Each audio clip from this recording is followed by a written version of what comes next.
Yes, oli ku Yugi Updates TV kosinzo bango tuuliriza era nga nkulamusizaako nnyo gwe mukwano gwange webale kutuninga in Yugi Updates TV yonna mu nsonda y'ensi buli kanyomero k'olimu ng'otuninze Yugi Updates TV nkutegeeza nti nno okola kyamaanyi nnyo era okola ekintu eky'ensusso.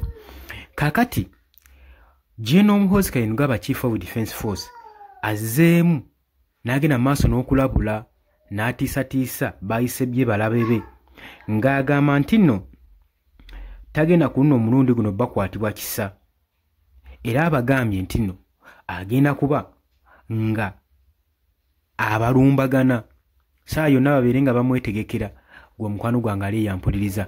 Jjukira si gwe mulundi ogusoose okuba nga akola statements nga zino ng'agenda maaso n'okutiisatiisa n'okulabula naye ne watabaawo kikola kigenda maaso ne watabaawo wadde action n'emu egenda maaso. Zino statement zigenda maaso n'okuba nga zisaturatinga ku social media saako n'okweraliikiriza eggwanga naddala abazisoma abatamanyi nkola za Muhoozi Kainerugaba saako n'okureflectinga ekifaananyi ekyenjawulo eri amawanga ag'ebunaayiro oba gatuliraanyeewo gwe mukwano gwange mpuliriza. Naye ng'oli ku Yugi Updates TV kosinza obbanga otuuliza gwe atanatwegattako kirira wansi waliwo ekigambo subscribe kikooneko obeere nga otweyungako. Abali mu diaspora mbalamusizaako nnyo mwebale nammwe kwekumira ku mayengo gano. Avuddeyo n'agamba I will come for you all. There will be no refugee, no Matthew. Agenze maaso n'okulabula abalabe be nabaga ku mulundi guno temusuubirayo kisa ate era tetujja kubeerawo na babubudamu betugenda okuwa obubudamu tetubasuubira kubaawo wabula kye mumulina okukola option muyineemu mudduke. Tetutegedde balabe ki babadde agenda maaso n'okuwooninga wabula tukimanyi bulungi nnyo Muhoozi Kainerugaba nga chief of defence force azze agenda maaso n'okupininga operations ez'enjawulo omuli Sujju eri mu Democratic Republic of Congo mu Ituri, operations nyingi zazaakola omuli ez'e Sudan. Kaakati agenze maaso n'okulabula balabe be tetumanyi oba balabe balabula balabe ba ggwanga Uganda oba balabe be ng'omuntu. Jjukira gye buvuddeko emabega Muhoozi Kainerugaba ng'ovudde ku balabe abayeekera bazaawera ennemba nabo azze akulietingawo enemies si mu ggwanga Uganda yokka wabula n'amawanga ag'ebunaayira. Tukimanyi nti gye buvuddeko badde kumbiranye ne General Peter Elweru eyakagenda mu retirement gwe mukwano gwange ali yampuliriza simanyi oba kati gwatwalanga omulabe we.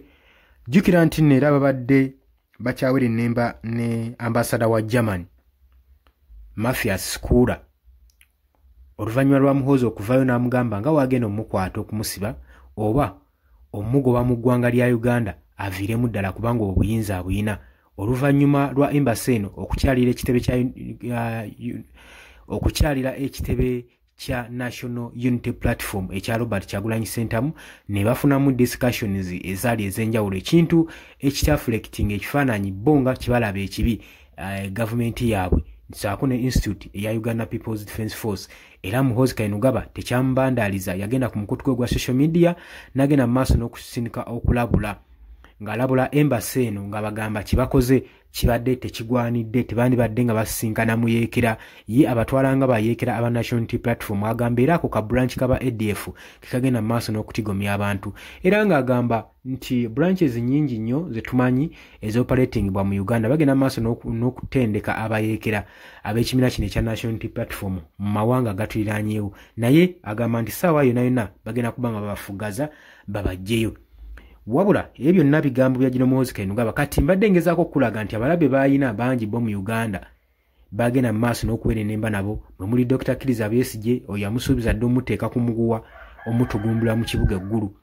Yasuubiza dda Robert Kyagulanyi Ssentamu omuggyako omutwe ne gye buvuddeko yagambye ateekateeka kuzimba maka oba ofiisi okumpi eri emagere asobole okuba nga aliraana Robert Kyagulanyi Ssentamu ono omukulembeze w'ekibiina kya National Unity Platform asobole okuba nga yekkanya bulungi nnyo buli kigenda mu maaso awo gwali eyampuliriza.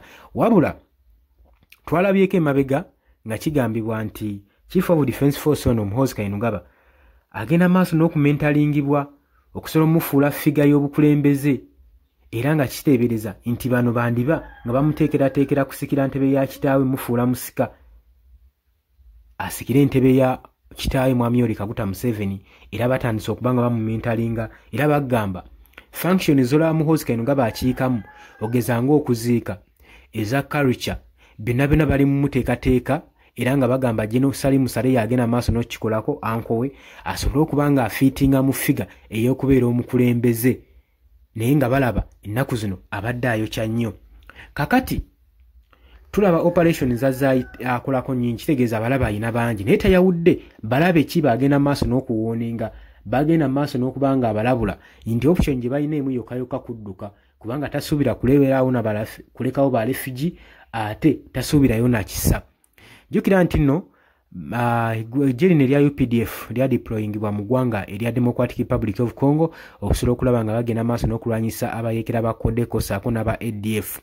Wabula olutalo lukyanyiikinkira eyo mu Democratic Republic of Congo wabula tetumanyi oba be balabe bagamba oba abalabe bagamba bali mu Sudan. Jjukira nti nno ne mu South Sudan kajje ba deploying y'amagye UPDF okusobola okulaba nga bagenda bawe Salva Kiir obukuumi ssaako n'ekibuga ekya South Sudan obukuumi kiteme kubeera nga kibetenterwa n'abayeekera abali mu kitundu. Ejjukira olwo olutalo luli mu masekkati ga Vice President ne President ate ng'era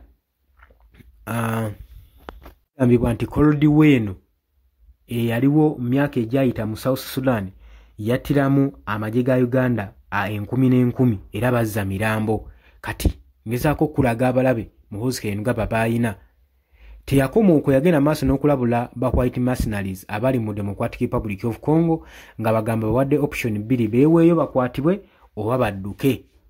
Kati byonna bikulaga abalabe bayina wabula tavuddeeyo kuwa details ku balabe be baani ekintu ekyennyamiza ennyo bannayuganda naddala abali ku ludda olw'opposition naddala aba opposition leaders kubanga Muhoozi Kayingo ayina target ebafuggaza n'okubakwata.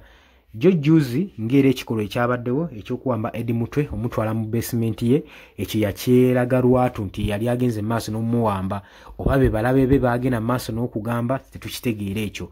Naye nga oli ku Yugi Updates Civic osinzira obanga otuwuliriza gwatannatwegattako kirira wansi waliwo ekigambo subscribe kikoneko ojja kubanga osobola nnyo twegattako. Abali Oman, Dubai, Saudi Arabia, Qatar, US, UK, abali South Africa, Kenya ssaako nammwe abali mu Asia mbatumiddeko nnyo mwebale kwekumira ku Yugi Updates TV. Nammwe abali Germany kimanyi mubeerako nnyo baganda bange. Akakati nno abapya organic bagamba nti basaanyi ku nnoti 77813597 watawaanyizibwa pressure tawaanyizibwa ulcers hepatitis B bango bakontaktingako ku contact ojja kubanga bafuna. Wabula gwe yeetaaze namba yaffe ya WhatsApp y'omukutu guno eri +256760126756. Oba olina obubaka bw'oyagala okusindika okulekako tujja busangako gwe mukwano gwange mpuliriza mbagaliza lunaku olulungi tugenda kubanga tukomawo mweraba.